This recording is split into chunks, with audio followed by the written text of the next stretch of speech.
This is the IBJ Podcast for the week of January 3rd, 2022, brought to you by Taft. I'm Lesley Weidenbener, editor of IBJ, in this week for Mason King.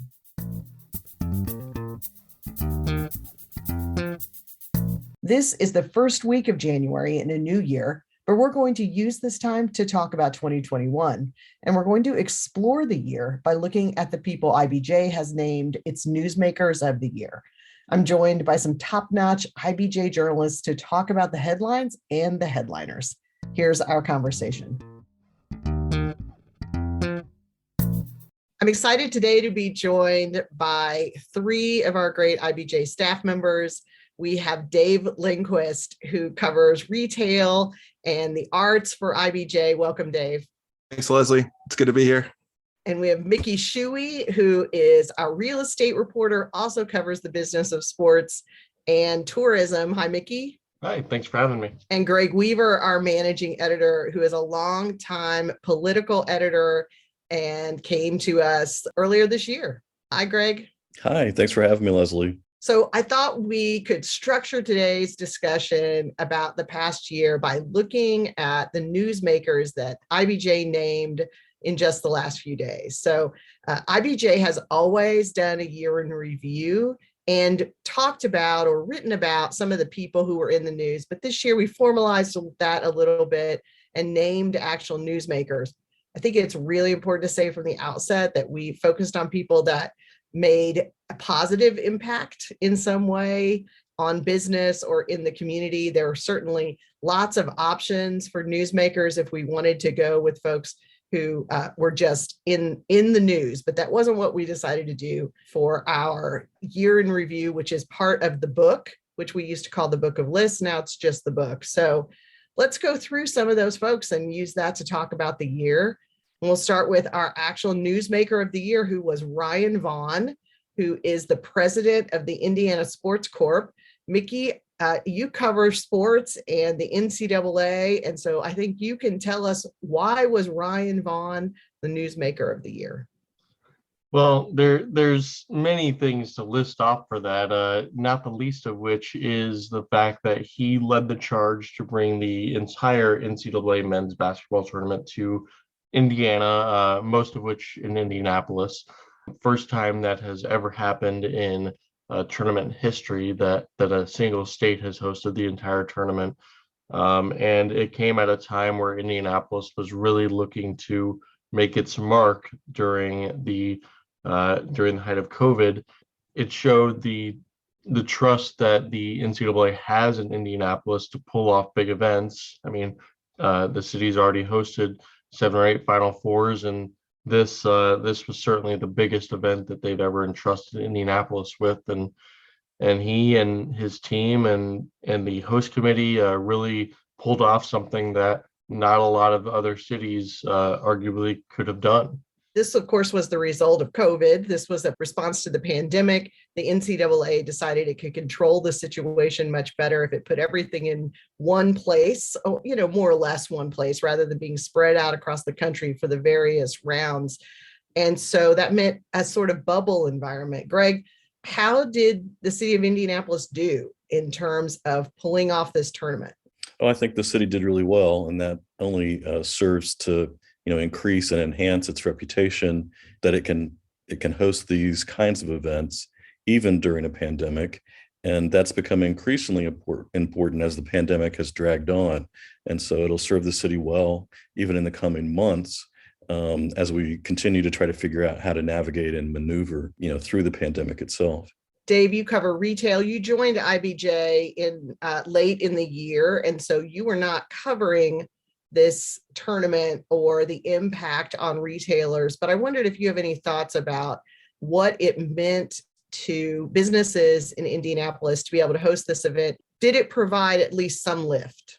Actually, I was downtown many days in March and April. And the thing in my mind is I just see fans in Loyola gear walking the streets of Indianapolis. I mean, the proximity of Chicago helped with that. But the whole tournament felt like a lifeline to the city when it really needed it. From the basketball standpoint, to have only one game forfeited because of ineligibility due to COVID is pretty remarkable. Right now, we're seeing these college football bowl games play out, and they've already had 7 cancellations. It's not a bubble situation, but I think it is a testament to how well the model worked here in Indianapolis. So talking about the NCAA tournament brings us actually to another one of our newsmakers, and that is Mally Jeffers and Alan Bacon, who started a group called Gang Gang. They were part of bringing an arts festival to downtown Indianapolis during the NCAA tournament. Dave, I know you've written about Gang Gang. Can you talk a little bit about them and what they did for the NCAA, but in general, what they're doing? Sure. Well, let's start on the tournament, since that's where we were. The Arts Council of Indianapolis was the overarching organizer of something called Swish, the Arts and Culture Festival that placed like 600 different artists on street corners and makeshift venues all over downtown during the tournament. And they enlisted Gang Gang, Alan and Molly, with hiring acts for much of this. And from my corner of the world, this is the story of the year. I don't think we've ever seen anything like this in Indianapolis. It would be great to see this replicated here again or in other cities. Coming out of, the racial justice emphasis of 2020, the Arts Council and Gang Gang made a concerted effort that people of color and artists of color would be a big part of the Swish Festival. And in the numbers, it was like 50%. I've talked to people about how remarkable that was. And one thing that sticks with me is people saying, it's possible to have an event with participants that look like your community. That's basically Gang Gang's mission. They've definitely made a mark in the city, and they've got a lot of support from the Central Indiana Community Foundation, and they've just got a great network. And I'm looking for big things for them in 22 as well. Greg, it feels like what happened during the NCAA tournament and the arts were really a direct result of what happened in 2020 in reaction to the George Floyd murder in Minnesota. Can you talk about why that it was important for the community to embrace a diverse cultural event at this time? Yeah, I think it shows that the community is concerned and devoted to diversity, and it kind of displays that to the rest of the world. I also think that the arts provide some like common ground for everyone, that there are things that everyone can relate to, no matter who is producing the art, whether it's a visual art or it's a live performance. Those are things that anyone can grasp onto. And I think the other thing that the arts do is they help us deal with our emotions and explore our emotions in a deeper way. And I think that was very important in the aftermath of the murder of George Floyd, and also just in like trying to deal with all the complications of the pandemic itself. And so it helped deal with all of those things. So talking about Gang Gang actually leads us into yet another one of our newsmakers, because Gang Gang, the Mally Jeffers and Alan Bacon, had been guest curators, I believe I'm using the right language there, of an exhibit that was planned at Newfields, at the Indianapolis Museum of Art at Newfields. They actually pulled out of that when there was a race controversy at Newfields, which was a huge story this year. And Mickey, I know you were involved in covering that. Can you talk a little bit about what happened? Sure. So earlier this year, then CEO Charles Venable was ultimately dismissed from his post or resigned from his post, however you want to look at it, after a job description was put out for the museum that focused on the core white audience, is how they described it in the job listing. And that rubbed a lot of people the wrong way, because it seemed like they were trying to kind of cut out individuals of color who might enjoy the museum or might otherwise be targeted through marketing for the museum. So that raised a big kerfuffle in the arts community and the community at large, because Newfields has not always necessarily been known for embracing diversity. It's had a lot of exhibits from white artists and non-diverse artists. So that just kind of was it was a compounding factor on top of what had already been going on there. including a lot of accusations of racial discrimination from a previous curator that came out last year. So as part of that, Gang Gang ultimately withdrew its support and involvement in a curated exhibit focused on Black artists, on artists of color, and ultimately went a different route. I believe they're now back in conversations with Newfields about how to re-engage and re-up that involvement. But it was a big issue at the time. So if we were Time Magazine, or if we were doing things for our Newsmakers of the Year differently, Charles Venable probably would have been the Newsmaker of the Year in this case. But because we really wanted to focus on positive impact in the community, the person we actually chose was Darian Christian, who was a board member at Newfields and then kind of emerged during this controversy and helped lead the reaction to it. And eventually they made her chair of the board, and she is the first Black woman to lead Newfields. Dave, are we seeing some changes there, or is it too soon to know? First of all, it's difficult for me to believe that 2021 was the year that this happened. So many things happened this year that the Venable exit seems farther away in time than maybe it was. I think there's a lot of work to be done for Newfields to, bolster its reputation as an inclusive, welcoming place. I don't know if we've seen it yet, but I think they've made initial steps that do give people the feeling that they want to give Newfields a shot.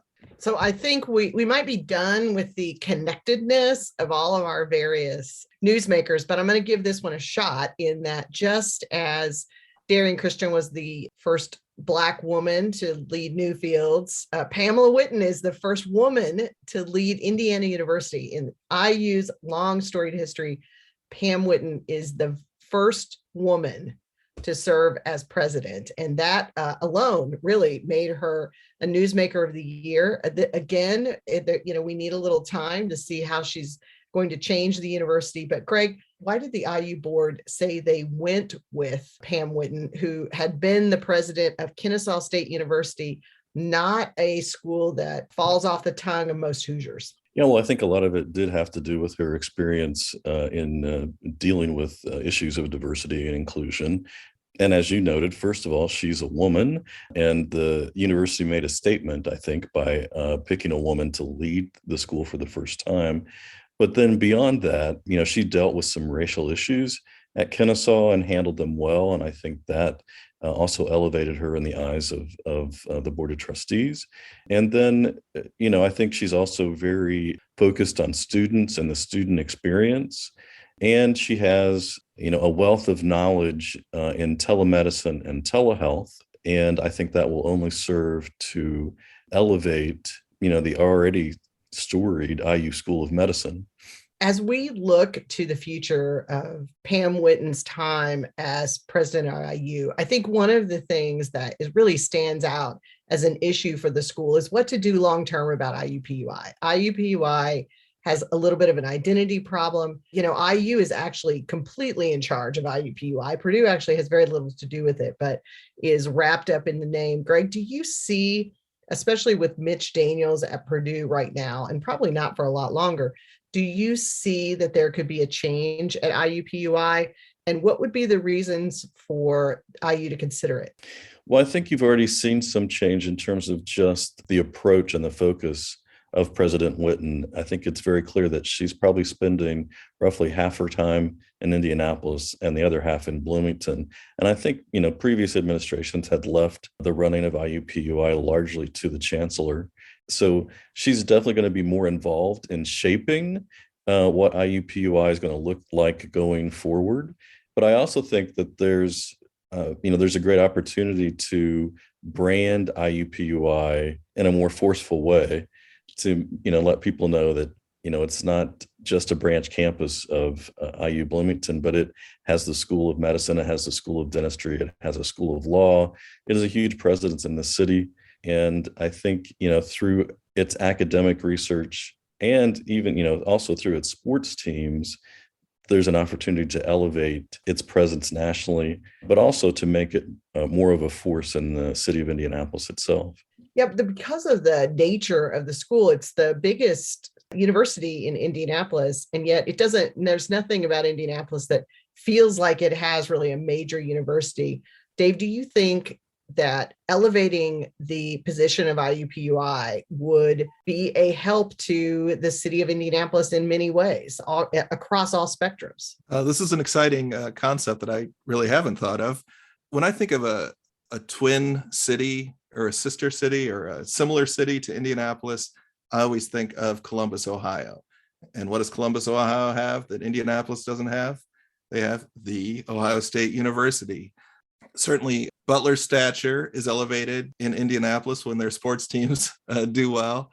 Yeah, this is a really exciting concept to me, to think of IUPUI becoming residential university is part of this equation, right? If that situation changes or evolves, but yeah, who wouldn't want that type of situation for your city? Let's take a break to hear from our sponsor.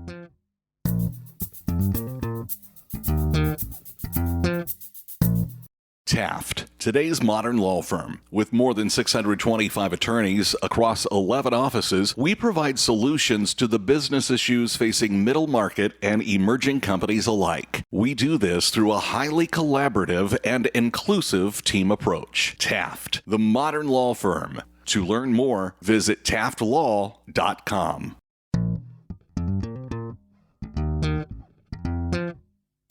We're back. I'm Lesley Weidenbener, editor of IBJ, and I'm joined in this review of 2021 by IBJ managing editor Greg Weaver and reporters Mickey Shuey and Dave Lindquist. So let's switch gears to another one of our newsmakers that I know Mickey can talk about. John Kite leads Kite Realty Group, which made a huge acquisition this year. Mickey, tell us about what Kite's been up to. In July, Kite announced that it was going to merge, or in many ways acquire, Retail Properties of America, which is an Oak Brook, Illinois, Chicago area based REIT, or real estate investment trust. That move made Kite one of the largest retail real estate firms in the country. It was part of an all-stock deal that was worth just under $3 billion, which is a huge move for the Indianapolis-based firm. Obviously, John Kite is CEO, and that's been part of his mission to first right-size the company over the past few years. But now they are in a growth period where they're making strategic moves to increase their portfolio and improve their portfolio with better and not necessarily upscale, but higher end properties, shopping centers.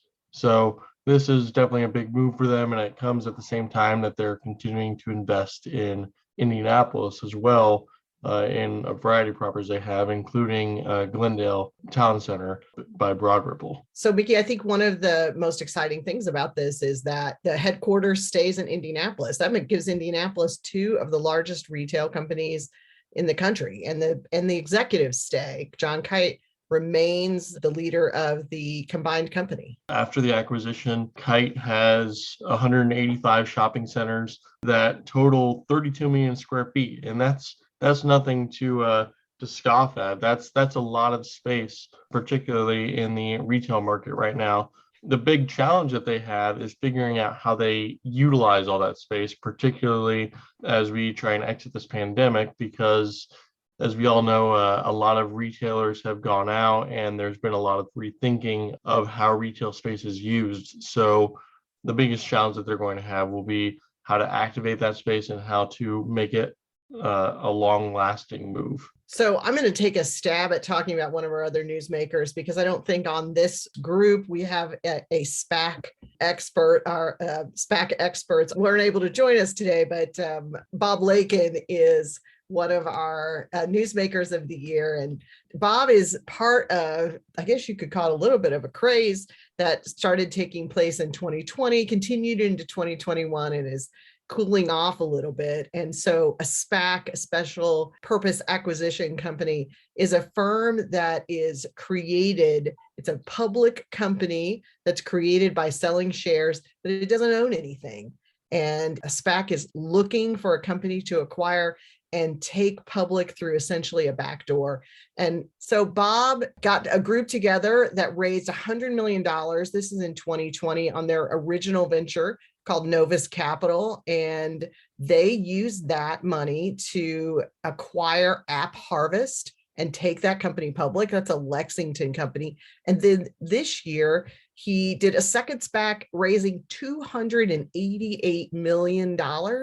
And in September, they announced that they were going to merge with Energy Vault, which is a fascinating company, and take that company public. Greg, can you tell us a little bit about what Energy Vault does? Yes, so Energy Vault creates a mechanism that stores renewable energy, both solar and wind, so that it can be kept, in storage during times when wind and solar energy can't be generated, because there are always gaps. The sun's not always shining, the wind's not always blowing.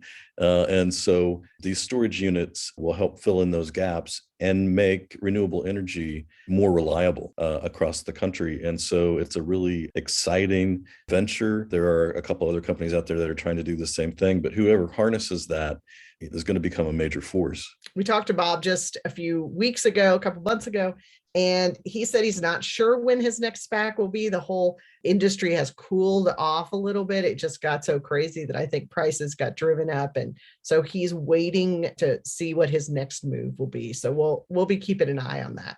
And then our final newsmaker of the year are the folks at High Alpha. High Alpha is a venture capital studio that nurtures new companies and creates new companies. The founders are Eric Tobias, Scott Dorsey, Mike Fitzgerald, and Christian Anderson. These are all highly accomplished entrepreneurs in Indianapolis, and they are pumping out companies like crazy. So since their creation in 2015, I think they've spun off some 25 companies. And in 2021 in particular, they closed a $110 million fund that they are using to invest in startups. And then 6 months later, they raised another $18 million, which they will actually use to help prepare companies for that larger amount of venture funding. They created several companies in this year. Also, one of their portfolio companies, Lessonly, was also acquired in a big deal with Seismic, which is a global software firm. But Dave, can you talk about one of their really interesting companies that they actually created in 2020, but is having a big year this year, Mandolin? Certainly. So in 2020, when stay-at-home orders were everywhere, one of the industries that faced a big challenge was live music. And several startups emerged that year in the live stream space. And one of them was an Indianapolis company that came out of High Alpha called Mandolin. Eric Tobias has a music corner of his life because he's one of the co-owners of the Vogue. And he worked with an attorney named Robert Midas, who happens to be the husband and manager of a singer-songwriter in Indiana, Carrie Newcomer. They were kind of on the ground floor. The company's CEO is Mary Kay Hughes, who came from a Salesforce background. And Mandolin has really done quite well in the live stream space. They've actually acquired a competitor that was based in Chicago. And certainly during the height of the pandemic, the model was pretty straightforward. We'll live stream a performance, and for the viewer at home or on their phone or gathered around a laptop, part of the experience was live chats. So that's kind of fun. It's certainly better than talking at a concert, which we hate. But if you're just live streaming something, you can chat with fellow fans. That was going pretty good for Mandolin. Certainly in 2021, we saw in-person, on-site concerts come back. And to me, one of the intriguing things that Mandolin is doing is trying to take their app to the concert venue. So one of the things I like that they do is say you're on the Mandolin app and your seat is stage left 40 rows back. You can toggle a camera view at some of their shows so you can watch the concert from a different view, which is kind of geeky, but cool. But I think what consumers really would like is they have something on their app where you don't have to wait in line at the merch table. You can place your order and go to a spot and, hey, here's your t-shirt. For people who have waited in lines at merch tables, that's pretty cool. I think it's worth noting that Mandolin raised $12.5 million this year. So there's definitely support for the company and interest in the company, even as live music returns. So let's turn our attention for just a short time to folks who didn't make the list, in part because of our effort to focus on positive folks. So Greg, this spat between Governor Holcomb, the legislature, and Todd Rokita actually got its start in 2020 when the governor continued to have emergency orders, put in place mask mandate, did a lot of things that Republicans were really frustrated about. So as they came into 2021, lawmakers wanted to put some restrictions in place, and that kind of got this thing rolling. So Greg, I'm going to let you take it from there. What happened? Sure. So there were some lawmakers who thought that the governor had overstepped his bounds. And so they decided they wanted to rein him in a bit. And these concerns were largely unspoken because they wanted to keep a good face publicly and try to show that everybody was really getting along on the surface, but that's not really what was going on behind the scenes. And so the lawmakers decided that they wanted to be involved anytime there was this kind of pandemic or emergency. So they passed a law that allows them to call themselves into special session to help deal with these issues. And that's turned into a huge fight because the governor believes that under the Constitution, only he has the authority to call the legislature into special session. So in the end, the legislature passed this law over his veto, and then the governor ended up filing a lawsuit against the legislature to stop its enactment. And then in the course of all of that, the Attorney General, Todd Rokita, sided with the legislature and took up their part, and also argued that only he should be the person who represents state government in any of these sort of disputes. So ultimately, the courts decided against Rokita in that argument, and the case now between the legislature and the governor is before the Supreme Court, and so the Indiana Supreme Court. And so we're just waiting now to see what happens going forward. But it still is a cloud that continues to linger as the pandemic roars on, and the legislature still wants to put its own stamp on how the state responds to the pandemic. Yeah, we're seeing that play out even with legislation going into the 2022 session, in which lawmakers are trying to put some restrictions on businesses and also want to force the governor to get rid of the emergency orders that he has been, that he keeps renewing. And in fact, he just renewed another one. Greg, this newest activity is happening as we're having a surge in Indiana and across the country. What is Indiana's situation right now in the pandemic in terms of vaccination rates, in terms of cases? So, cases are soaring at levels that we haven't seen since like almost a year ago. There still continues to be a debate over if the state should impose any new restrictions. The governor has opted not to do that, and instead has been saying that the best way to persuade people to be vaccinated is to do it on a personal level, not to have somebody from the governor's office lecturing them about why they should be vaccinated, but to have friends and family try to persuade their loved ones to get the vaccinations. It's very important for that to happen because right now our vaccination rates are at roughly, 50% or so. And so a large number of Hoosiers are not vaccinated and are unprotected and, are spreading the virus. Dave, I know you've talked to some of the music folks, the venue folks, about what that low vaccination rate actually means for them. Can you talk a little bit about that?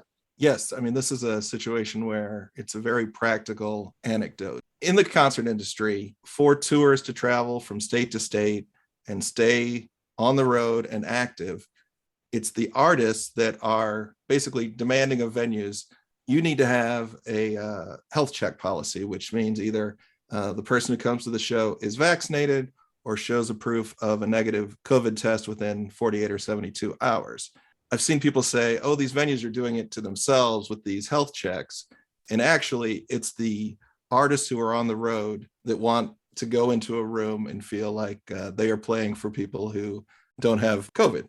I recently spoke with Josh Baker, who owns the Hi-Fi and Hi-Fi Annex in Fountain Square.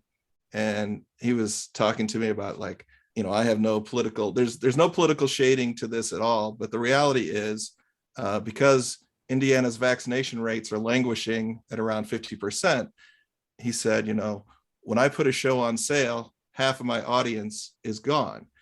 And another phenomenon that's affecting concerts, and it may be affecting sporting events too, I'm not really sure, but people who own venues are talking about no shows, like people who buy tickets, even sometimes buy tickets on the day of an event. And by the time the evening rolls around, they decide like, you know what, I'm not going to go to that. I feel more comfortable staying at home. It's another barrier to business for these venue owners who say, not only do I have a smaller amount of people who are eligible to come to my show, when people buy tickets and stay home, that affects my bar revenue, that affects my merch revenue. So while there has been a nice comeback in the concert industry and events, in a lot of ways, they still feel hamstrung by the whole pandemic. So before we wrap up, I just feel like we have to talk briefly about the big event that's coming up here at the beginning of 2022, and that's the College Football National Championship. This podcast will air on Monday. So Monday of the week of the event. And, it's possible between the time that we're recording this and when it airs that everything could change. But Mickey, how is the pandemic affecting whether or not the College Football Championship, which is scheduled for January 10th in Indianapolis, how is the pandemic affecting whether that thing can take place? Well, it's certainly thrown a wrench into things. As Dave mentioned earlier, already 7 bowl games have canceled this year. Last year, I think there were a couple, but definitely more this year due to outbreaks on various teams, and it also led the College Football Playoff National Office to institute new policies related to COVID outbreaks that would essentially create multiple paths. One is if a team can't participate in their game, whether it's the semifinals or national championship, then they forfeit. And if both teams can't participate due to COVID outbreaks, the game would have to be moved to sometime later in the week. They would allow for up to like a 4-day grace period of Monday the 10th through that Friday for the game to be played. But if teams can't go, they're not going to bump it any further. They just call it a no contest and not have the championship that year. So, after all this planning, it's crazy to think that there could be a national champion without actually playing this big game in Indianapolis, which the city has raised millions of dollars to host and has spent a crazy amount of time getting ready for. So, Dave, how devastating would that be for the local economy? Great, Lesley. Let's look at it from an optimistic perspective. This national championship game could be a nice echo to how 2021 unfolded with the basketball tournament happening here in Indianapolis. Mickey had a story recently that talked about the city's leaders are really hoping that this boost right in January can really set the table for a nice 2022. I don't know. I think the staffs at the University of Michigan and Cincinnati and Georgia and Alabama are hermetically sealing all their guys, and they're going to play these semifinal games, and they're going to come to Indianapolis, and 2 of those teams are going to play for a national championship. I love it. I hope it happens.